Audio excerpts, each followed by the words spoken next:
इस कहानी की शुरुआत में ही सैकड़ों मीटर की ऊंचाई पर एक सीधी खड़ी चट्टान के बीचों बीच एक छोटा सा टेंट हवा में झूल रहा है। नीचे झांक कर देखो तो इतनी गहराई नजर आती है कि किसी भी इंसान का दिमाग एक पल के लिए सुन्न पड़ जाए। और इसी खतरनाक ऊंचाई पर ये टेंट प्रो क्लाइंबर साशा और उसके पति टॉमी ने लगाया है, क्योंकि इस बार दोनों ने नॉर्वे की सबसे खतरनाक चट्टानों में से एक ट्रोल वॉल को चढ़ने का फैसला किया है, जिसकी ऊंचाई करीब 1100 मीटर तक जाती है और जहां हर कदम सोच समझ कर रखना पड़ता है। शुरुआत में सब ठीक चलता है, लेकिन जैसे जैसे ये दोनों ऊपर बढ़ते हैं रास्ता और मुश्किल होता जाता है। तभी साशा एक ऐसे हिस्से पर फंस जाती है जहां पकड़ बनाने के लिए जगह बहुत कम है और जरा सा भी बैलेंस बिगड़ा तो सीधा नीचे गिरना तय है। वो पूरी ताकत से खुद को संभालने की कोशिश करती है, लेकिन डर धीरे धीरे उस पर हावी होने लगता है। तभी ऊपर आसमान में काले बादल इकट्ठा होने लगते हैं और हवा का रुख भी बदलने लगता है। हालात देखकर टॉमी समझ जाता है कि अब आगे बढ़ना सही नहीं होगा, इसलिए वो साशा को यहीं रुकने के लिए कहता है। दोनों मिलकर वहीं चट्टान के बीचों बीच टेंट लगा लेते हैं ताकि रात किसी तरह काटी जा सके। लेकिन जैसे जैसे अंधेरा बढ़ता है, तूफान भी तेज होता जाता है। हवा इतनी जोर से चलती है कि टेंट हिलने लगता है और हर झोंका ऐसा लगता है जैसे उन्हें नीचे गिरा देगा। कुछ देर तक वो दोनों इंतजार करते हैं कि शायद मौसम शांत हो जाए, लेकिन हालात और बिगड़ने लगते हैं। मजबूरी में दोनों फैसला लेते हैं कि अंधेरे में ही नीचे उतरना होगा, क्योंकि ऊपर टिके रहना अब ज्यादा खतरनाक हो चुका है। वो धीरे धीरे नीचे उतरना शुरू करते हैं। हर मूवमेंट बहुत संभल कर करना पड़ रहा होता है, लेकिन इसी दौरान एक छोटी सी गलती सब कुछ बदल देती है। साशा अभी अपनी रस्सी की सेफ्टी नॉट को पूरी तरह लॉक भी नहीं कर पाती कि अचानक टॉमी का पैर फिसल जाता है और वो नीचे की तरफ खींचने लगता है। उस एक पल में सब कुछ बेकाबू हो जाता है। हुक दोनों का वजन संभाल नहीं पाता और पूरी ताकत साशा के हाथों पर आ जाती है। वो पूरी जान लगा देती है, लेकिन धीरे धीरे उसकी पकड़ कमजोर पड़ने लगती है। हाथ कांपने लगते हैं और अगले ही पल सब कुछ खत्म हो जाता है। ये हादसा इतना अचानक होता है कि साशा को समझ ही नहीं आता कि अभी क्या हुआ, और यही पल उसकी जिंदगी को अंदर से तोड़ देता है। इसके बाद करीब 5 महीने बीत जाते हैं और अब वही साशा ऑस्ट्रेलिया के घने और सुनसान जंगलों में अकेले गाड़ी चलाते हुए वंडारा नेशनल पार्क के रेंजर स्टेशन पहुंचती है। वहां उसे साफ साफ बताया जाता है कि इस इलाके में लोग अक्सर बिना किसी निशान के गायब हो जाते हैं, इसलिए अंदर जाने से पहले रजिस्ट्रेशन करना जरूरी है। लेकिन साशा बिना ज्यादा सोचे आगे बढ़ने का फैसला करती है, जैसे उसे किसी चीज से फर्क ही नहीं पड़ रहा। रास्ते में वो एक छोटी सी दुकान पर रुकती है जहाँ माहौल अजीब सा लगता है। 2 आदमी उसे लगातार घूरते रहते हैं और फिर धीरे धीरे उनकी हरकतें बदतमीजी में बदलने लगती हैं। साशा समझ जाती है कि स्थिति बिगड़ सकती है, लेकिन तभी अचानक बेन नाम का एक आदमी बीच में आकर सब संभाल लेता है और उसे वहां से निकलने का मौका मिल जाता है। साशा बिना समय गंवाए वहां से निकल जाती है, लेकिन कुछ दूर जाने के बाद उसका जीपीएस काम करना बंद कर देता है। अब चारों तरफ सिर्फ जंगल है और रास्ता साफ नहीं दिख रहा। मजबूरी में उसे उसी बेन से रास्ता पूछना पड़ता है। बेन उसे एक अलग सा रास्ता बताता है जो छोटा तो लगता है, लेकिन सुनने में थोड़ा अजीब भी लगता है। वो साथ चलने का ऑफर भी देता है ताकि वो सुरक्षित पहुंच सके, लेकिन साशा किसी पर भरोसा नहीं करना चाहती। वो साफ मना कर देती है और अकेले ही उस अनजान रास्ते पर आगे बढ़ जाती है जहां उसे खुद भी नहीं पता आगे क्या मिलने वाला है। रात धीरे धीरे पूरी तरह घिर आती है और वो एक सुनसान सी जगह देखकर अपनी गाड़ी रोक देती है। आसपास सिर्फ अंधेरा और गहरा सन्नाटा फैला होता है, जैसे इस इलाके में कोई आता जाता ही नहीं। वो बिना वक्त गंवाए छोटा सा कैंप लगाने लगती है ताकि रात किसी तरह निकल सके। अभी वो खाना बनाने की तैयारी ही कर रही होती है कि तभी अचानक दूर से एक गाड़ी की हेडलाइट्स दिखाई देती हैं और आकर ठीक उसके पास रुक जाती है। दरवाजा खुलता है और उसमें से वही 2 आदमी उतरते हैं जो पहले दुकान पर उसे घूर रहे थे। उनके हाथ में शिकार का सामान होता है और उनके कपड़ों से साफ लगता है कि वो अभी अभी जंगल से कुछ मारकर लौटे हैं। माहौल एकदम असहज हो जाता है। साशा बिना कुछ कहे तुरंत समझ जाती है कि यहाँ रुकना सही नहीं है, इसलिए वो सीधा वापस अपनी गाड़ी में जाकर बैठ जाती है और दरवाजा लॉक कर लेती है। तभी उनमें से एक आदमी हल्की सी मुस्कान के साथ उसके पास आता है। हाथ में अपनी टोपी पकड़े खिड़की के बाहर खड़ा होकर ऐसे बात करने की कोशिश करता है जैसे सब नॉर्मल हो। वो कहता है कि वो सिर्फ दोस्ती करना चाहते हैं, लेकिन साशा उसकी तरफ देखती तक नहीं, पूरी तरह इग्नोर कर देती है। कुछ सेकंड के लिए वहाँ एक अजीब सा सन्नाटा छा जाता है जहाँ कोई कुछ नहीं बोल रहा होता। फिर आखिरकार वो दोनों आदमी वापस अपनी गाड़ी में बैठते हैं और वहां से निकल जाते हैं। उनके जाते ही साशा एक लंबी सांस लेती है, लेकिन फिर भी पूरी तरह रिलैक्स नहीं हो पाती, जैसे कुछ ठीक नहीं है।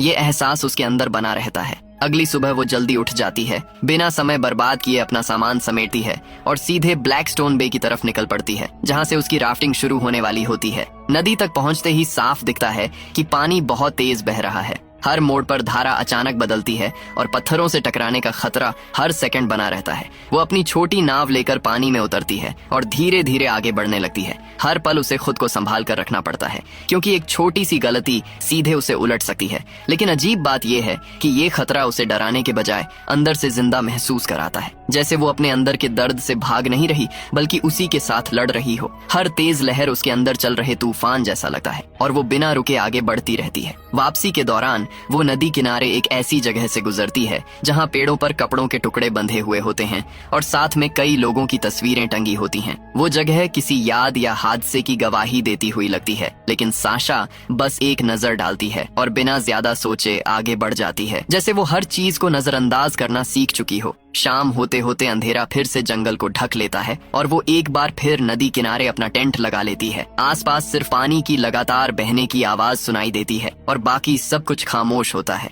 बाहर से ये जगह जितनी शांत लगती है, अंदर से उतनी ही बेचैन करने वाली है। लेकिन साशा को अभी इस बात का अंदाजा नहीं है कि असली खतरा अभी शुरू भी नहीं हुआ।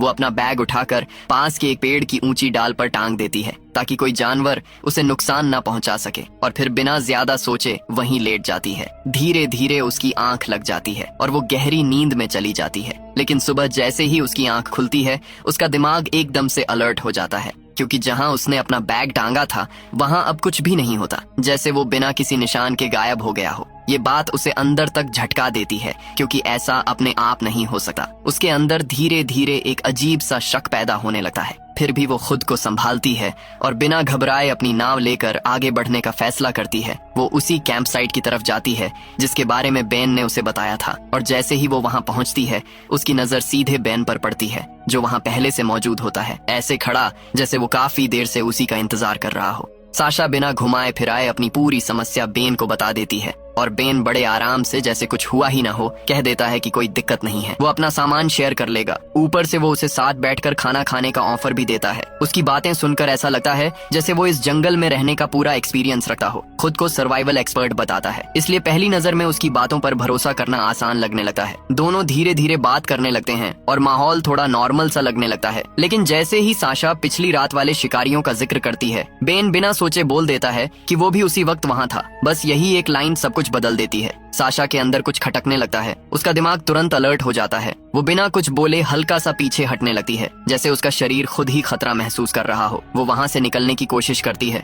लेकिन तभी बेन उसे रोक लेता है और उसी पल साशा की नजर उसके हाथ पर जाती है जहां एक रबर बैंड बंधा होता है। वो वही बैंड होता है जो उसका अपना था। अब कोई कंफ्यूजन नहीं बचता, सामने खड़ा यही आदमी शुरू से उसका पीछा कर रहा था। और फिर बेन बिना किसी हिचक के उसका बैग निकाल कर सामने रख देता है। साथ में एक रेडियो और एक क्रॉसबो भी दिखाता है। उसके चेहरे पर एक अजीब सी मुस्कान होती है जो साफ बता रही होती है कि उसके इरादे ठीक नहीं है। अब वो साफ साफ कह देता है कि ये सब उसके लिए एक गेम है, बिल्कुल वैसे जैसे कोई बिल्ली चूहे के साथ खेलती है, और इस गेम के रूल भी वो खुद ही बताता है। रेडियो में जो गाना चल रहा है उसके खत्म होने से पहले साशा जितना दूर भाग सकती है भाग जाए, बस यही उसका एक मौका है। उसे एक पल में साशा समझ जाती है कि अब ये सिर्फ भागने का मामला नहीं है, ये जिंदा बचने की लड़ाई बन चुकी है। वो झटके से अपना बैग उठाती है और बिना पीछे मुड़े दौड़ पड़ती है। उसके कदम लड़खड़ाते हैं लेकिन वो रुकती नहीं। सांस तेज हो जाती है और दिल इतनी जोर से धड़क रहा होता है जैसे कभी भी बाहर निकल आएगा। वो पूरी ताकत से नदी की तरफ भागती है और अपनी नाव तक पहुंच जाती है। बिना वक्त गंवाए वो चप्पू चलाना शुरू कर देती है। पानी तेज है लेकिन वो रुकने का नाम नहीं लेती। हर स्ट्रोक के साथ वो बस दूर जाना चाहती है, लेकिन किस्मत जैसे उसके खिलाफ खड़ी हो। एक खतरनाक ढलान के पास पहुंचते ही नाव अचानक कंट्रोल से बाहर हो जाती है और पलट जाती है। पानी का बहाव इतना तेज होता है कि एक पल के लिए सब कुछ हाथ से निकलता हुआ लगता है। वो खुद को संभालने की कोशिश करती है और उसी बीच किसी तरह अपना बैग पकड़ लेती है। वही अब उसका इकलौता सहारा होता है। वो पूरी ताकत लगाकर तैरती है और किसी तरह किनारे तक पहुंच जाती है। शरीर थक चुका होता है लेकिन रुकने का कोई मौका नहीं है। वो जल्दी जल्दी भीगे कपड़े उतारती है ताकि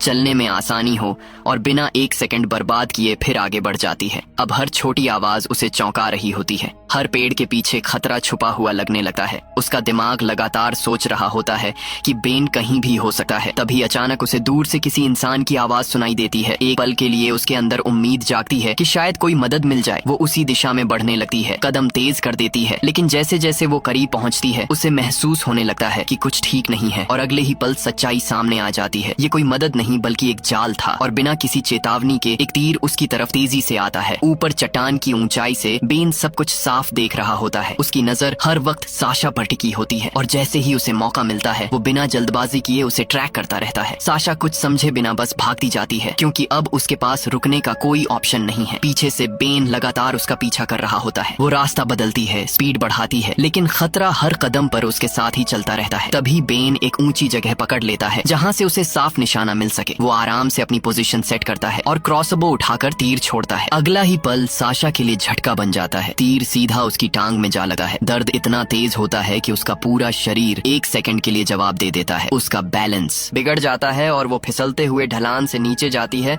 और सीधे पानी में गिर जाती है। पानी का तेज बहाव उसे बहाकर ले जा सकता था, लेकिन वो हार नहीं मानती। जैसे तैसे खुद को संभालती है और बहाव के साथ खुद को कंट्रोल करते हुए आगे बढ़ती रहती है। कुछ देर बाद वो एक ऐसी घाटी में पहुंचती है जो ऊपर से देखने में शांत लगती है, लेकिन उसके अंदर जो हालत है वो अब और भी खराब हो चुकी होती है। उसकी टांग बुरी तरह जख्मी हो चुकी होती है, फोन भी टूट चुका होता है, और अब वो पूरी तरह अकेली रह गई है। आसपास कोई नहीं, मदद का कोई रास्ता नहीं। वो अपने बचे हुए सामान को चेक करती है, थोड़ा सा खाती है ताकि शरीर में ताकत बनी रहे, क्योंकि उसे पता है कि अभी रुकना मतलब हार मान लेना है। इसलिए वो बिना देर किए फिर आगे बढ़ने का फैसला करती है। जैसे जैसे वो घाटी के अंदर जाती है रास्ता और ज्यादा खतरनाक होता जाता है। जमीन धीरे धीरे खत्म होने लगती है और अब उसे मजबूरी में बिना किसी सेफ्टी गियर के नंगे हाथों से चट्टान पकड़कर ऊपर चढ़ना पड़ता है। हर पकड़ कमजोर है, हर कदम पर गिरने का खतरा है, लेकिन फिर भी वो रुकती नहीं। दर्द के बावजूद वो खुद को खींचती रहती है और किसी तरह ऊपर एक खुले पहाड़ी हिस्से तक पहुंच जाती है। वहां पहुंचकर वो कुछ पल के लिए रुकती है और दूर तक देखने के लिए अपनी दूरबीन निकालती है। नीचे नजर डालती है तो उसे बेन की नाव दिखाई देती है। उसी समय पास के जंगल में अचानक कुछ पक्षी उड़ते हैं। वो ध्यान उधर करती है और अगले ही पल उसकी नजर सीधे बेन से टकरा जाती है। दोनों दूर खड़े होते हैं, लेकिन एक दूसरे को साफ देख लेते हैं। उसे एक पल में साशा का खून जैसे जम जाता है। वो बिना सोचे तुरंत नीचे की तरफ भागती है, उसी घाटी में वापस उतरती है और जल्दी से एक ऐसी जगह ढूंढती है जहां वो खुद को छिपा सके। उसे एक चट्टान के अंदर गड्ढे जैसी छोटी सी जगह मिलती है। वो वहीं दुबक जाती है, अपनी सांस तक रोक लेती है ताकि कोई आवाज ना निकले। कुछ सेकंड ऐसे गुजरते हैं जैसे समय रुक गया हो। किस्मत से बेन उसे देख नहीं पाता और आगे बढ़ जाता है। कुछ देर तक छिपे रहने के बाद साशा धीरे धीरे अपनी जगह बदलती है और हालात को समझने की कोशिश करती है। नीचे नजर डालती है तो देखती है कि बेन बिल्कुल आराम से नदी में खेल रहा है, जैसे कुछ हुआ ही ना हो। यही मौका देखकर साशा चुपचाप पानी के रास्ते उसकी तरफ बढ़ने लगती है। वो पूरी तरह खामोश रहती है, सांस तक धीरे लेती है ताकि कोई हलचल ना हो। उसका प्लान साफ होता है कि बेन की नाव लेकर यहाँ से निकल जाना है, लेकिन जैसे ही वो थोड़ा और करीब पहुँचती है अचानक सब कुछ उल्टा पड़ जाता है। ये कोई मौका नहीं बल्कि पहले से बिछाया हुआ जाल था और साशा सीधे उसी में फंस चुकी होती है। एक झटके में साशा का पैर किसी छुपे हुए फंदे में फंस जाता है और वो संभल भी नहीं पाती कि चेन जोर से खींचती है। अगले ही पल बेन तेजी से उसकी तरफ दौड़ता हुआ आता है और साशा पानी से घसीटकर किनारे खींच ली जाती है। हालात अब पूरी तरह उसके हाथ से निकल चुके होते हैं, लेकिन फिर भी वो हार नहीं मानती। वो तुरंत अपना बैग खोलती है और पेपर स्प्रे निकालकर बिना सोचे सीधे बेन के चेहरे पर मार देती है। कुछ सेकंड के लिए बेन की आंखें बंद हो जाती हैं और वो जैसे कुछ देख नहीं पाता। यही छोटा सा मौका साशा पकड़ती है और जल्दी जल्दी अपने पैर में फंसी चेन खोलने की कोशिश करने लगती है, लेकिन बेन जल्दी संभल जाता है। वो पानी में अपना चेहरा धोकर वापस आता है और इस बार और ज्यादा गुस्से में उसे पकड़ लेता है। वो साशा को घसीटकर साइड में ले जाता है और क्रॉसबो उसकी तरफ तान देता है। मजबूरी में साशा को स्प्रे छोड़ना पड़ता है। बेन उसकी टांग से फंदा खोलता है, लेकिन आजाद करने के लिए नहीं बल्कि उसे पूरी तरह कंट्रोल में लेने के लिए वो उसे बांधना शुरू कर देता है। अजीब बात यह होती है कि वो उसे उसी वक्त मारता नहीं बल्कि उसे खाना भी देता है, जैसे वो किसी सही वक्त का इंतजार कर रहा हो। अगली सुबह होते ही वो साशा को अपनी नाव में बांध देता है और उसे कहीं लेकर जाने लगता है। रास्ते भर वो आराम से बात करता रहता है जैसे सब कुछ उसके कंट्रोल में हो, लेकिन साशा की नजरें हर पल इधर उधर घूमती रहती हैं। वो बस एक मौका ढूंढ रही होती है जिससे वो खुद को छुड़ा सके। तभी उसे रस्सी में लगा एक छोटा सा हुक दिखता है। वो धीरे धीरे हाथ बढ़ाकर उसे पकड़ने की कोशिश करती है, लेकिन इससे पहले कि वो कुछ कर पाती बेन उसकी हरकत पकड़ लेता है और बिना देर किए उसे जोर से धक्का देकर पानी में गिरा देता है।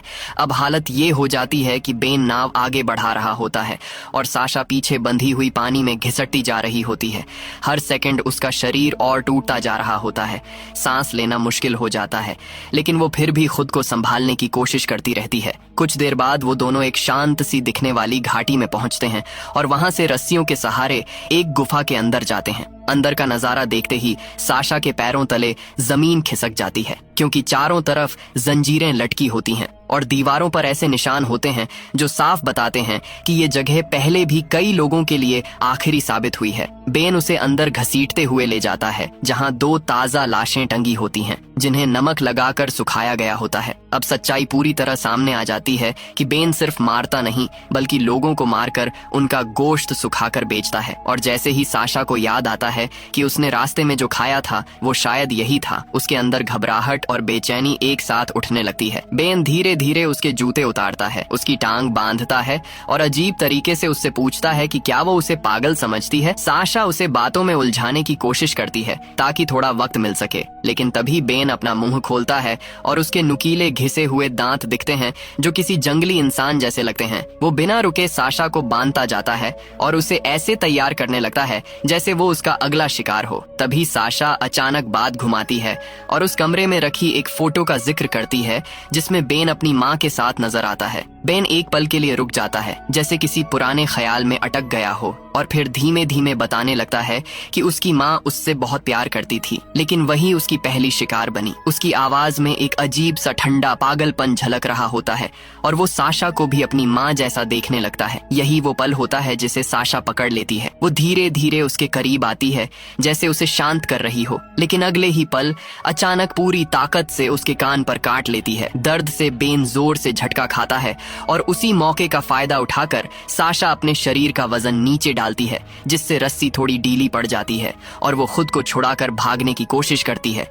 लेकिन बेन जल्दी संभल जाता है और उसे पकड़ लेता है। दोनों के बीच जोरदार खींचातानी होती है। साशा पूरी ताकत लगा रही होती है और उसी धक्का मुक्की में उसका कपड़ा फटकर बेन के हाथ में रह जाता है। वो किसी तरह खुद को छुड़ाकर दौड़ पड़ती है और बिना कुछ सोचे सीधे पानी में कूद जाती है। पीछे से बेन भी बिना रुके उसके पीछे छलांग लगा देता है। दोनों एक पतली सी दरार से निकलकर बाहर आते हैं और तेज बहते पानी के साथ बहते हुए आगे बढ़ते रहते हैं। अब ये सिर्फ पीछा नहीं रहा, बल्कि सीधा जिंदगी और मौत के बीच की दौड़ बन चुकी होती है। लेकिन किस्मत अभी भी उसका साथ नहीं दे रही होती, क्योंकि आगे सीधा एक गहरा झरना नजर आने लगता है। पानी की रफ्तार इतनी तेज होती है कि उसमें गिरना मतलब बचने की कोई उम्मीद नहीं। उसी बहाव में बेन एक पत्थर से टकरा जाता है और बेहोश हो जाता है, और यही वो मौका होता है जहां साशा खुद को संभालती है। पानी के अंदर ही वो लकड़ी में उलझी रस्सी को खोलने लगती है। हाथ कांप रहे होते हैं, लेकिन वो रुकती नहीं। किसी तरह खुद को आजाद करती है और किनारे की तरफ बढ़ती है। काफी संघर्ष के बाद वो किनारे तक पहुंच जाती है। वहां पहुंचते ही वो एक बड़ा सा पत्थर उठाती है और पूरी ताकत से नीचे मारने के लिए तैयार हो जाती है, ताकि ये सब यहीं खत्म हो सके। फिर वो बेहोश पड़े बेन को घसीटते हुए किनारे तक लाती है। अब उसके दिमाग में सिर्फ एक ही बात चल रही होती है कि इस बार उसे खत्म करना ही होगा, या कम से कम खुद को हमेशा के लिए इस डर से बाहर निकालना होगा। वो बेन की जंजीर तोड़ने की कोशिश करती है ताकि उसे काबू में रख सके, लेकिन तभी अचानक बेन की आंखें खुल जाती हैं। वो बिना एक सेकंड गंवाए उस पर टूट पड़ता है, साशा को धक्का देकर पानी में गिराने की कोशिश करता है और फिर रस्सी से उसका गला कसने लगता है। हालात फिर से उसके हाथ से निकलने लगते हैं। साशा पूरी ताकत से खुद को छुड़ाने की कोशिश करती है। उसकी सांस अटकने लगती है। वो पास पड़े पत्थर तक पहुंचने की कोशिश करती है, लेकिन उसके पैर में बंधी जंजीर उसे रोक देती है और हर सेकंड उसके लिए और भारी होता चला जाता है। बेन बिना समय गंवाए आगे बढ़ता है और साशा का गला कसकर पकड़ लेता है। उसकी पकड़ इतनी मजबूत होती है कि साशा की सांसें अटकने लगती हैं। बस एक पल और सब खत्म हो सकता था, लेकिन अचानक बेन रुक जाता है, जैसे किसी वजह से उसका हाथ ढीला पड़ गया हो। उसी छोटे से मौके को पकड़कर साशा तुरंत पलटती है, उसे जोर से धक्का देकर गिरा देती है और पास पड़ा बड़ा पत्थर उठाकर पूरी ताकत से उसकी टांग पर दे मारती है। हड्डी टूटने की आवाज साफ सुनाई देती है और बेन दर्द से तड़प उठा है। उसका शरीर कांपने लगता है और वो किसी तरह रेंगते हुए वहां से दूर जाने की कोशिश करता है। इसी बीच साशा खुद भी बुरी हालत में होती है। उसकी नाक बुरी तरह जख्मी हो चुकी होती है। खून लगातार बह रहा होता है और दर्द इतना तेज होता है कि वो ठीक से खड़ी भी नहीं हो पा रही।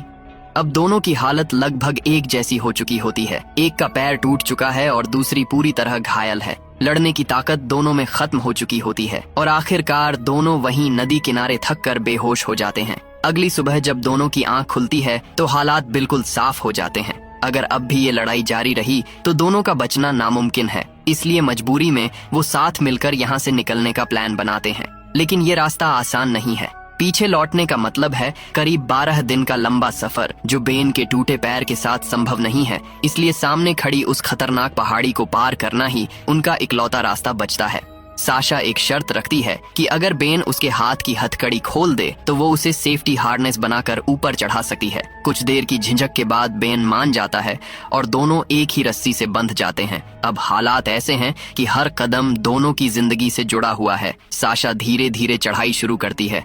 हर थोड़ी दूरी पर वो रस्सी को कहीं फिक्स करती जाती है ताकि अगर कोई फिसले तो दूसरा संभाल सके। लेकिन असल सच्चाई यही है कि अगर एक भी गिरा तो दोनों साथ में नीचे जाएंगे। एक छोटी सी गलती और नीचे सिर्फ मौत इंतजार कर रही है। चढ़ते चढ़ते वो एक खड़ी ढलान तक पहुंचते हैं जहां हालात और ज्यादा खतरनाक हो जाते हैं। साशा वहां एक मजबूत पेड़ ढूंढकर रस्सी को उससे बांध देती है और फिर दोनों के बीच की गांठ को हल्का सा ढीला छोड़ देती है। बेन तुरंत समझ जाता है कि कुछ ठीक नहीं है। वो अचानक बेकाबू होकर रस्सी खींचने लगता है, जैसे साशा को नीचे गिरा देना चाहता हो। साशा पूरी ताकत से पेड़ को पकड़ लेती है ताकि खुद को संभाल सके। दोनों के बीच आखिरी बार जोरदार खींचतान होती है। रस्सी पर दबाव बढ़ता जाता है और वो टूटने की कगार पर पहुंच जाती है। उसी पल साशा फैसला लेती है और पेड़ से बंधी रस्सी खोल देती है। जैसे ही सपोर्ट खत्म होता है, बेन सीधा नीचे गिरने लगता है। उसकी पकड़ छूट जाती है और कुछ ही पलों में वो गहराई में गायब हो जाता है। बीच रास्ते में ही उसकी कहानी खत्म हो जाती है। अब साशा पूरी तरह अकेली रह जाती है। सामने सीधी खड़ी चट्टान है, नीचे गहरी खाई, आसपास कोई मदद नहीं, कोई सहारा नहीं, सिर्फ उसके अपने हाथ और उसकी जिद। और अब उसे खुद ही इस आखिरी चढ़ाई को पूरा करना है। हर पकड़ अब सोच समझ कर लेनी पड़ती है, क्योंकि गलती की अब कोई गुंजाइश नहीं बची। एक एक इंच ऊपर बढ़ना ही जिंदगी और मौत के बीच का फैसला बन चुका होता है। वो खुद को बार बार नीचे देखने से रोकती है और सिर्फ ऊपर ध्यान रखती है। सिर्फ अगला कदम, सिर्फ अगली पकड़। हाथ कांप रहे होते हैं, शरीर थक चुका होता है, लेकिन वो रुकती नहीं। हर बार खुद को थोड़ा और ऊपर खींचती है और आखिरकार अपनी बची हुई सारी ताकत लगा देती है। लंबे संघर्ष के बाद वो उस चोटी तक पहुंच ही जाती है। ऊपर पहुंचते ही वो पहली बार खुलकर सांस लेती है, जैसे इतने समय से रोकी हुई सांस अब बाहर निकल पाई हो। चेहरे पर थकान साफ दिखती है, लेकिन उसी के बीच एक हल्की सी मुस्कान भी आती है, जैसे उसने मौत को पीछे छोड़ दिया हो। चारों तरफ दूर दूर तक फैला हुआ नजारा बेहद खूबसूरत होता है, लेकिन उसके अंदर जो कुछ बीता है वो इस खूबसूरती से कहीं ज्यादा भारी है। कुछ देर रुकने के बाद रात होते ही वो आगे बढ़ने का फैसला करती है। अंधेरे में धीरे धीरे चलते हुए वो एक छोटी सी सड़क तक पहुंच जाती है और तभी दूर से आती हुई एक गाड़ी की हेडलाइट्स नजर आती है। इस बार गाड़ी में एक औरत होती है। वो बिना ज्यादा सवाल किए साशा को अंदर बैठा लेती है और सीधे ब्लैक स्टोन बे तक छोड़ देती है। वहां पहुंचते ही साशा की नजर अपनी गाड़ी पर पड़ती है और एक पल के लिए उसे खुद पर यकीन नहीं होता कि वो सच में यहाँ तक जिंदा पहुंच गई है। वो तुरंत अपनी गाड़ी स्टार्ट करती है और वापस रेंजर स्टेशन की तरफ निकल पड़ती है। वहां पहुंचकर वो जो कुछ उसके साथ हुआ था सब कुछ ऑफिसर को बता देती है। अब सच्चाई छुपी नहीं रहती। उन सभी लोगों की कहानी भी सामने आने वाली होती है जो इस जगह पर बिना किसी निशान के गायब हो गए थे। अब कम से कम उन्हें इंसाफ मिलने की उम्मीद बनती है और शायद उनकी आत्माओं को भी पहली बार सुकून मिल सके। सब कुछ खत्म होने के बाद साशा अकेले समंदर किनारे पहुंचती है। तेज हवा चल रही होती है और सामने अनंत तक फैला पानी दिखाई देता है। उसके हाथ में टॉमी का वो कंपास होता है जिसे वो इतने समय से अपने साथ लिए घूम रही थी। वो कुछ पल उसे चुपचाप देखती रहती है, जैसे उसमें उसकी सारी यादें कैद हों। फिर बिना कुछ कहे वो उसे दूर समंदर में फेंक देती है, जैसे वो सिर्फ एक कंपास नहीं बल्कि अपना सारा दर्द, सारी पुरानी यादें और वो भारी बोझ भी उसी के साथ छोड़ देना चाहती हो। लहरें उसे धीरे धीरे अपने अंदर खींच लेती हैं और साशा बस खड़ी होकर उसे दूर जाते हुए देखती रहती है। इस बार उसके चेहरे पर डर नहीं होता, बस एक गहरी शांति होती है, जैसे इतने लंबे समय के बाद उसने खुद को आखिरकार आजाद कर लिया हो। और यहीं पर एपेक्स की पूरी कहानी खत्म हो जाती है।